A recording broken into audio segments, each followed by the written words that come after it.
The story begins with the protagonist, who used to be the captain of a warship powered by spiritual energy. He wakes up in a different world, confused and hurt, and realizes he's in a new body.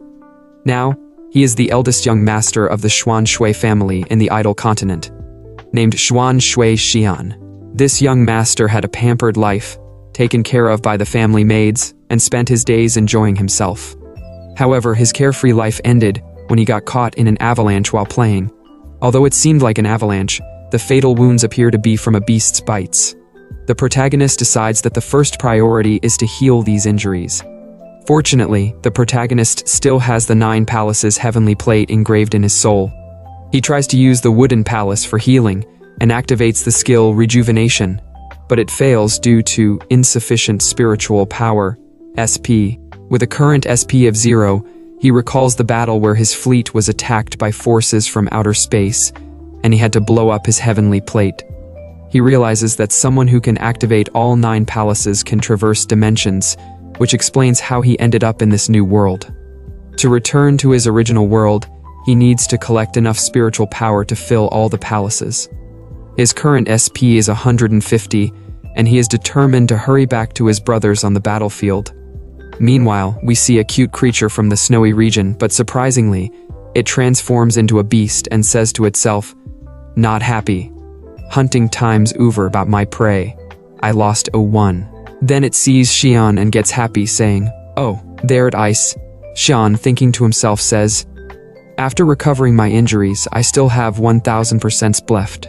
It'll cost me half of it if I want to use SP to cook this fish. It's a bit wasteful, so let's just eat it raw."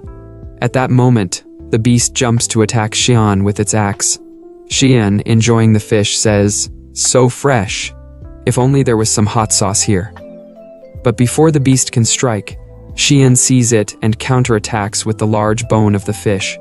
The beast is shocked and thinks, "This speed, how could it be?" Xian, thinking to himself, says, "So close. Luckily, I've activated the wind palace that governs agility just now to catch the fish. It just vanished." The beast returns to its normal form, becomes sad, and runs away, saying it needs to go back to the demon world to inform the adults there. Xian, thinking to himself, realizes that there are monsters in this world, and the previous wounds must have been caused by them. He decides he needs to find a safe place quickly, and recalls that his maids should be waiting for him at the foot of the mountain. He plans to go home with them as soon as possible. Before heading there, he allocates all the remaining SP to the Golden Palace, which governs physical power, so that he can fight if he encounters another monster. His SP increases by 1000, filling the Golden Palace to 10%, and activating the Strong Body skill, which enhances his physical power. Xian, noticing his body's fragility, decides he needs to slightly remodel it for better resilience. Then, we see a cute girl with green hair and blue eyes looking at her phone and saying that by now, young Master Xian should have been eaten by the demon. She excitedly says that she will go home and report Xian's death. She then asks the other 2 girls, Kanglei and Xixi, what they are looking at. Kanglei replies that they are watching the scene where young Master Xian was being chased and killed. Xixi adds that Xian begged them to save him before he died, but they also have their own obligations. On the other hand, we see Xian running away from the people chasing him. The pursuers comment on how fast young Master Xian is running.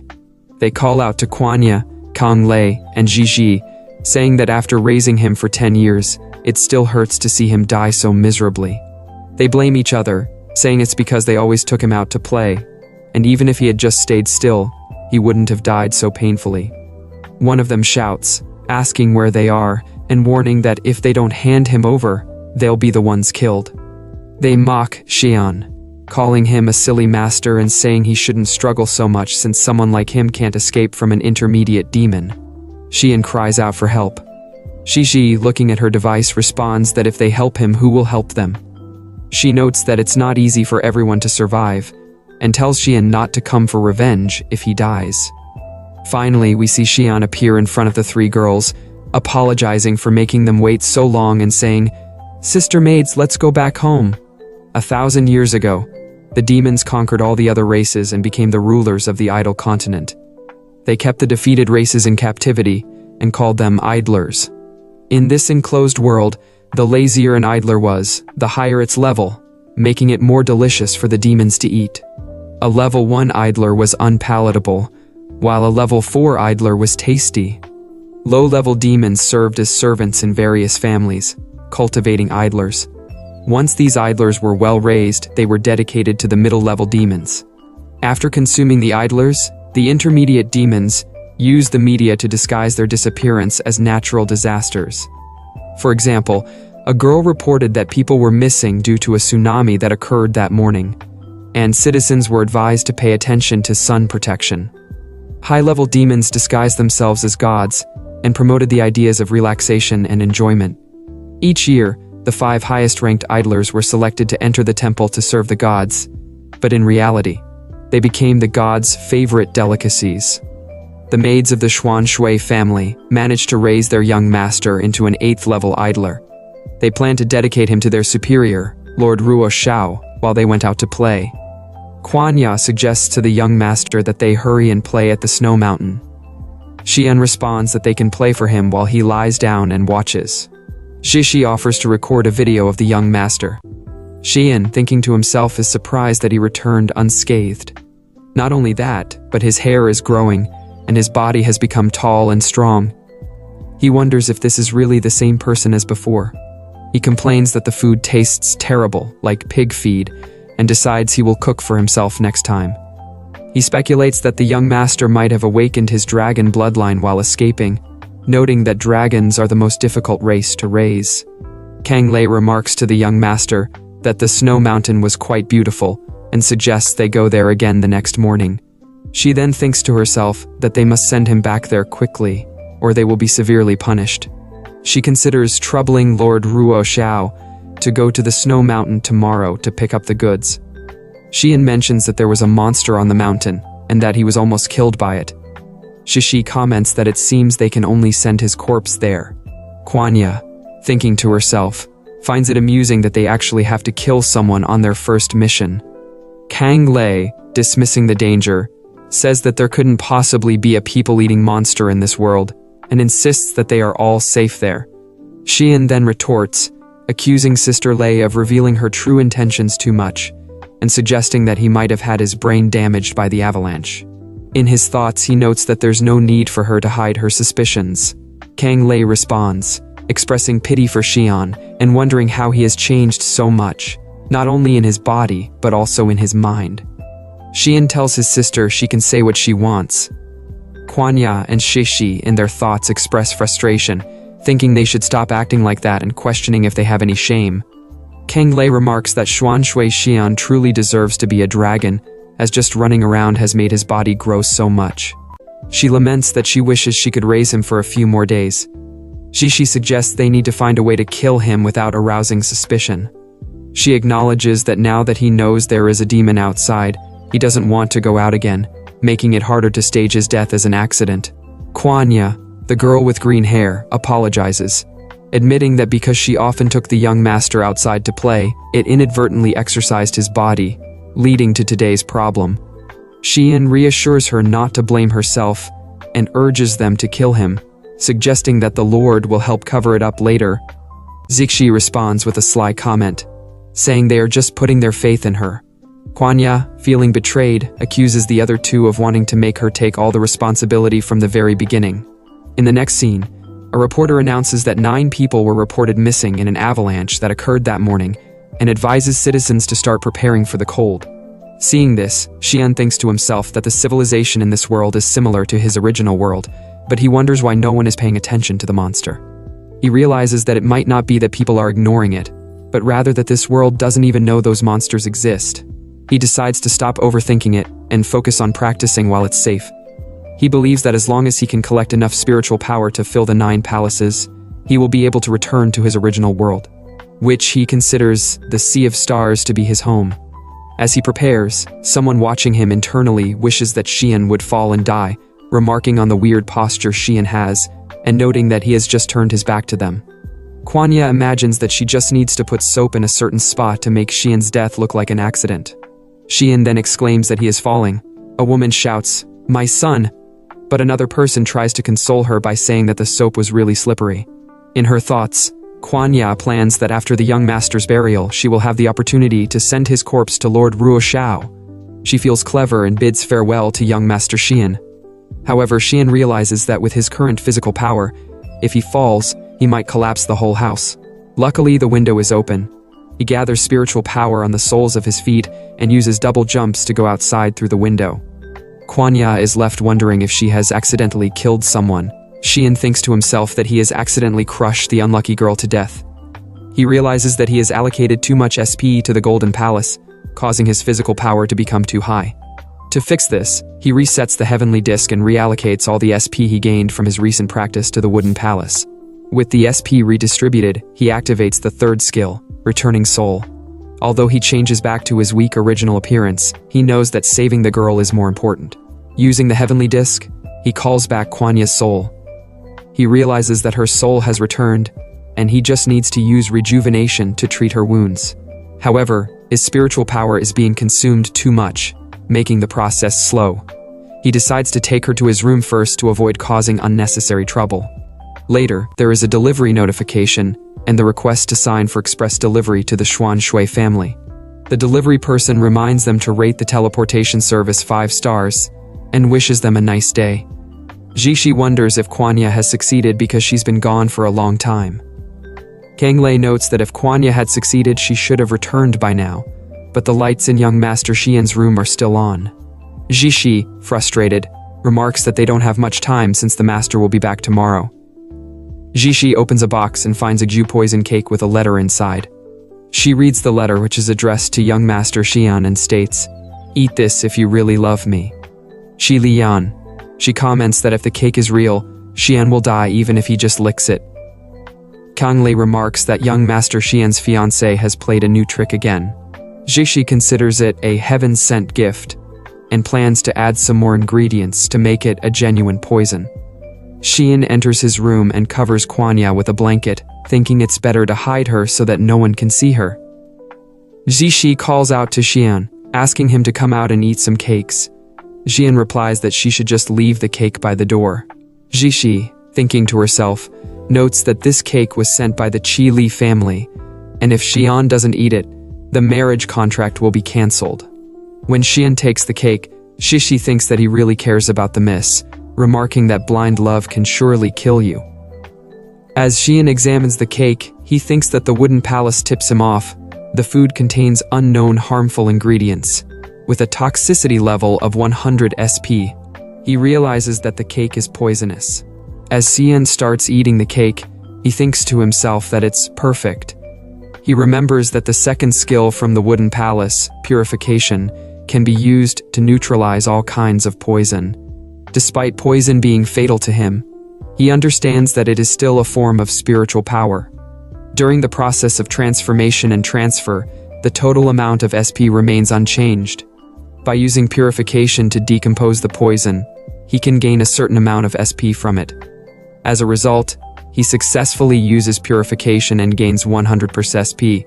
Zishi, hiding and observing, wonders if Xian is dead, since there's no sound. Suddenly, Xian opens the door and asks if there's more cake. Jishi quickly runs to get more cake, telling him to wait there, and Xian agrees. As Jishi fetches the cake, she thinks to herself that her poison is 100 times more toxic than the Gu poison. She was worried that his death would be too tragic and raise suspicion. However, it seems the poison only affected his body, as expected from a dragon. She realizes that the scale poison on his body can volatilize, leaving no evidence.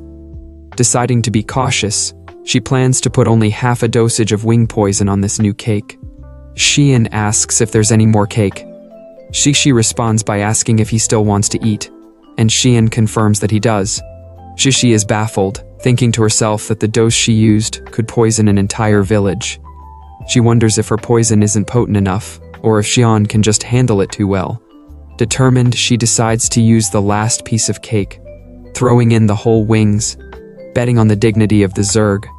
She thinks that if Xian isn't dead after this, she will die on the spot. Overwhelmed, she collapses to the floor.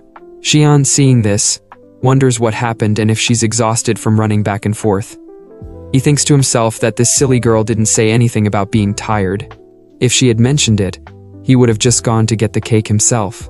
Xian, holding Zhishi in his arms, thinks to himself that he needs a bit more SP to be able to use the returning soul skill, and decides to take her to the bed.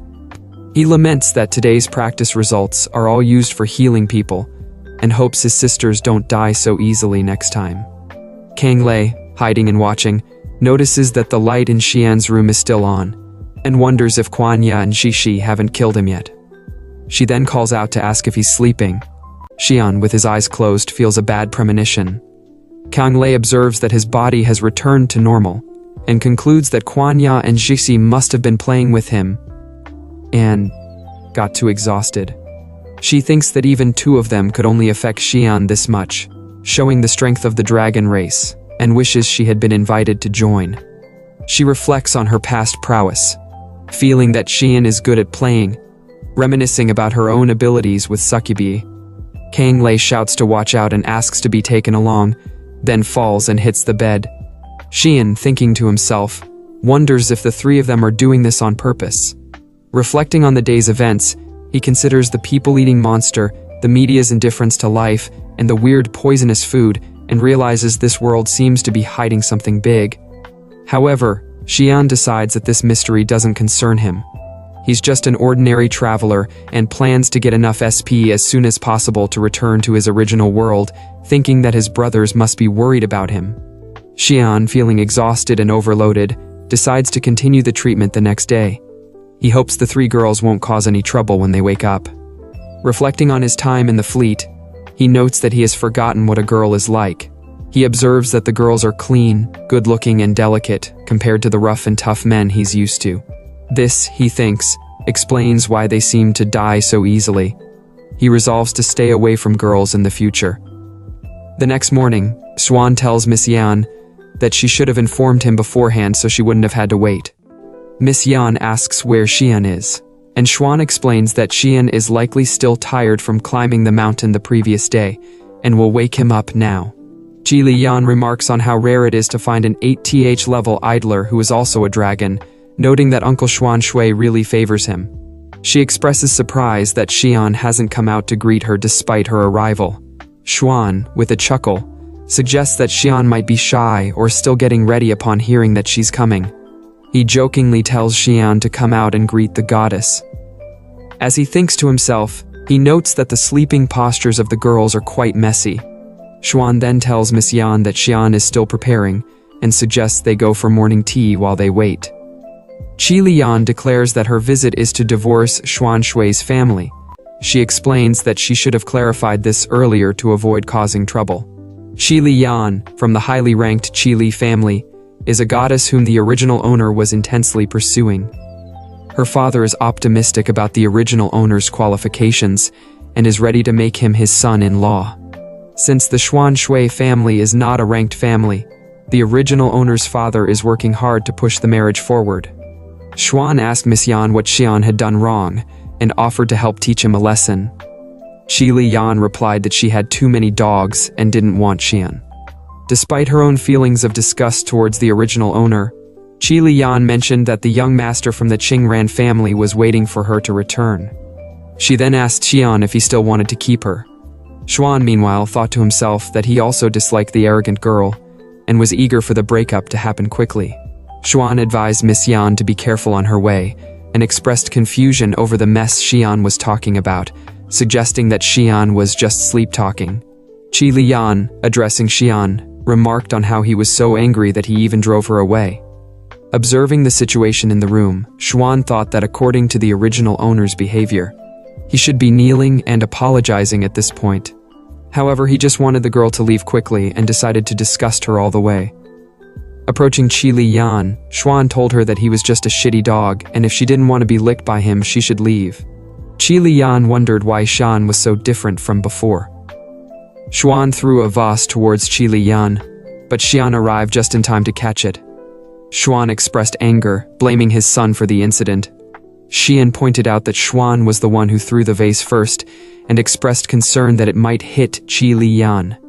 Xuan apologized to Miss Yan, and offered to take her to change her clothes, as well as have the maids prepare some good dishes to make up for the incident. Xian questioned whether the dishes referred to were the same black ones from before and requested that his father let him handle the cooking instead of the maids. Qi Liyan questioned whether Xian intended to cook for her, and if he thought a single meal could change her mind. She dismissed the idea, saying she would go home after cleaning up. Xian offered to handle all the cooking in the future and asked his father to let the maids focus on other tasks. Qi Liyan wondered how the food, which she expected to turn into a black paste, could look so beautiful. Xuan encouraged her to try the food, noting that it was still hot and advising caution. Qi Liyan agreed to taste it, acknowledging that it was because Xian had worked hard to prepare the meal. Xian thought that a woman's words couldn't be trusted. Despite her claim that she would only sip the soup and leave, she ended up eating from 3 tables. He decided it was enough and wanted to save some for the maids. Qi Liyan mentioned that Xian's frequent interactions with the maids were the main reason for canceling their engagement. She pointed out that, in their society, more exercise would only lower an idler's level, and expressed that it would be ideal to stay at home and eat and drink as she did today. When Xian tried to take away some food, Qi Liyan insisted he not do so, claiming she wasn't finished eating. Xian explained that the food was meant for the maids because they were hungry after being troubled by him the previous night. Qi Liyan questioned whether Xian was intentionally provoking her. Qi Liyan expressed her frustration, saying that maids existed to serve them, and she couldn't believe Xian had played with them and even cooked for them. She questioned whether having her as a fiancé wasn't as good as being with the maids. Kwanya wondered if the young master was arguing with Miss Qi Liyan, and if the dishes were made for them. Xian responded by reminding Qi Liyan that she had come to divorce him that day, and stated that from then on, they were just strangers. He pointed out that how he got along with the maids had nothing to do with her anymore. Hearing this, Qi Liyan was shocked. Kwanya wondered if the young master was venting for them. Qi Liyan pointed out that Xuan Shui Xian was a rare talent in the Dragon Clan, having become an 8th-level idler at the age of 14. However, she noted that after that, he became obsessed with traveling and spent all his time hanging out with the maids, causing his level to decrease year by year.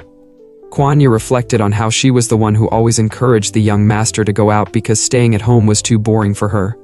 Qi Liyan stated that it was impossible for the Qi Li family to accept a low-level idler into the family, which is why she came to divorce him. Xian responded by remarking that, unexpectedly, she was much better than he remembered from the last time. Qi Liyan mentioned that after reconsidering, she decided not to cancel the marriage and instead planned to observe Xian for a period of time. Xian responded by advising her to forget about someone like him, reminding her that her young master Qingran was still waiting for her. Qi Liyan then blamed the maids for the current situation and declared her intention to burn the group of vixens into ashes. Xian countered by calling her the real vixen. Kang Lei instructed Kwanya to protect the young master and be prepared for any accidents. Kwanya thought to herself that, at the moment when Qi Liyan activated the fire magic, she just needed to find a way to push the young master into the fire to burn him to death, considering it the perfect accident. Kang Lei called out to Kwanya as Xian approached her. Kwanya thought to herself, questioning why she was hesitating, recognizing that he was just bringing them food. She knew that only after his death could they report it to their superior, but she realized she had developed some feelings for him. Kang Lei asked Xian if he was alright, to which Xian responded that he was fine, stating that it neither hurt nor itched. However, in his mind, Xian noted that after activating the ice shield and lighting up the water palace, he now felt a bit cold. Kwanya reflected that the fire magic from the Qi Li family was powerful enough to have burned someone from a common race long ago. She observed that the young master was still enduring it to avoid worrying her, but she could see he was shaking with pain. Qi Liyan asked Xian if he was alright and apologized, admitting she couldn't control her actions. Kwanya pushed Qi Liyan away, stating that the Xuan Shui family had nothing to do with the Qi Li family anymore, and asked her to stop bothering the young master. Qi Liyan remarked in surprise that Xian would go so far for the maids, then bid him farewell. Xian expressed relief that she was finally gone, while Kwanya, Kang Lei, and Zhishi all praised the young master's dishes. Xuan mentioned to Qi Liyan that her clothes were still being cleaned, and asked if she wanted to pick them up next time. Qi Liyan responded that there would be no next time, handing over the divorce letter and asking Master Xuan Shui to sign it. Xuan tried to reassure Qi Liyan, suggesting that quarrels between young couples are normal and can strengthen the relationship. Qi Liyan dismissed this, stating that their two families were only focused on interests, not feelings. Then, she noticed a box and realized it was the cake she had sent the previous day. She recalled that it was just an ordinary cake but had disguised it to look like a package of goo poison as a joke. Reflecting on her actions, she understood why Xian might be upset. However, she was surprised to see that the cake had already been eaten, wondering why someone would eat something labeled as poison when people would typically avoid it. Qi Liyan read the letter that she had written to young Master Xian, which instructed him to eat the cake if he truly loved her. She then wondered to herself if he really ate it. Meanwhile, Xuan lamented internally that the chance to join a powerful family had been lost, fearing that the dragon clan was now doomed. Qi Liyan used her power to burn the document near Xuan, who questioned her actions. She declared that the marriage contract between the Qi Li family and the Xuan Shui family was now void. Afterward, she resolved to pursue Xian on her own terms. The scene shifts to the beast we saw at the beginning of the story, named Ruo. He exclaims that it's true a dragon idler attacked him with a fishbone, and he barely escaped with his life. Ruo then inquires if Master Kelian is smiling. Kelian responds that, as the leader of the four demons, he must restrain himself from certain actions, but he can't help but laugh. He remarks that it's a shame Ruo Shao, the dumbest among the four demons, was defeated by an idler, which is embarrassing for the demons. Kelian has issued a hunting order to all the maids and stated that Ruo will have to cover their mission rewards. Ruo thanks Master Kelian for his assistance and vows to turn the dragon idler into raw dragon dishes if he catches him alive. Kwanya remarks that the food is really delicious. Kong Lei wonders when he learned so many cooking tricks, and Jishi notes that his cooking skills are much better than theirs. A voice is heard from below calling Shui Xian's name. Xian asks if Miss Qi Liyan is coming again. Qi Liyan yells up, saying she knows he is at home and challenges him to come out if he has the guts. Kwanya suggests to the young master that she could go out and let Qi Liyan vent her anger. From below, Qi Liyan announces that since Xuan Shui Xian likes to go out and play, she will accompany him this time. Xian sends some food to Qi Liyan through the window and says that if she goes home obediently, the Zhanbing Guozi will be hers. Qi Liyan remarks that Xian cannot buy her with just that, and states she will return at noon. Xian thinks that she must be completely addicted, and wonders why she is coming back, noting her big appetite. Qi Liyan removes a necklace from around her neck, and places it in a basket, saying it is a gift from her. Xian, holding the necklace, reflects that she does not seem as annoying as before. Kang Lei asks Kwanya about their next plan, and if they are still going to kill Xuan Shui Xian. In anger, Kwanya throws food at Kang Lei, but Kang Lei dodges it. The food ends up near Xian, who tells them not to waste food. Kwanya apologizes, saying her hand slipped, while Jishi notes that Xian is nothing but food. In the next scene, Kwanya thinks that Kang Lei and Jishi were correct in their assessment of young Master Xian being a food being cultivated, and she is just the one raising him.